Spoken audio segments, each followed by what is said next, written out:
लेकिन पूर्व का भोग अवश्य में भोक्तव्यम कृतम कर्म शुभाशुभम। और जब चिल्ला चिल्ला के कहते हैं नाम जप कर, जितना नाम जप करोगे उतना कर्म भस्म होता चला जाएगा, तो समझ में नहीं आता।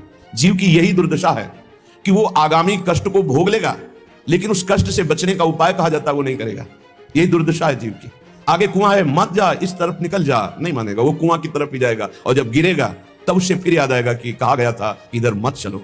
हर समय सब साधकों से प्रार्थना करते हैं, गृहस्थ हो या विरक्त, अगर तुम्हें शरीर स्वस्थ है, तुम जीवित हो, तुम्हारी बुद्धि काम कर रही, तो नाम जप कर लो, नहीं तो आगे ऐसी समस्याएं आने वाली है जिनमें तुम जपने लायक नहीं रह जाओगे।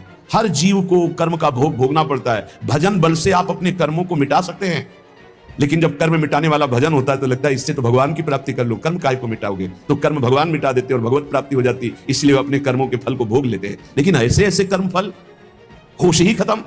अब क्या भजन, क्या चतुरासी जी, क्या चिंतन।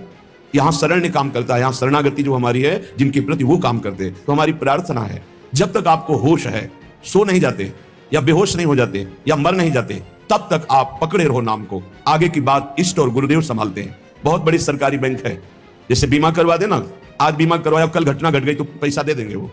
ऐसे आज शरणागत हुए तो आज से जिम्मेवारी हो गई आपकी भगवत प्राप्ति की। बस आप हो जाइए मन वचन कर्म से, जो आपको सामर्थ्य मिली है, जो मंत्र मिला है, जो नाम मिला, उसमें लग जाइए। बहुत भयावह है संसार, समझ में नहीं आ रहा, आगे का भय समझ में नहीं आ रहा। बड़ा मनोहर जंगल दिखाई दे रहा है, लेकिन सामने शिकार, बिल्कुल जैसे शिकारी बाण संधान के, ऐसे हम काल के शिकार हैं। और काल रूपी शिकारी समय की ओट लिए हुए बस निशाना साधे है, जे भी समय आया मार के गिरा देगा। इसलिए राधा वल्लभ कहत ही होत ही अनुराग। राधा वल्लभ नाम जपने का फल पहला प्रकट होगा। जितना नाम जप करोगे तो सबके प्रति प्रीति प्रकट हो जाएगी।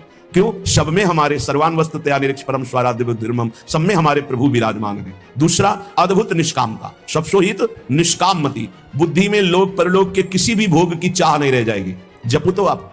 फिर तीसरा वृंदावन वास मिल जाएगा।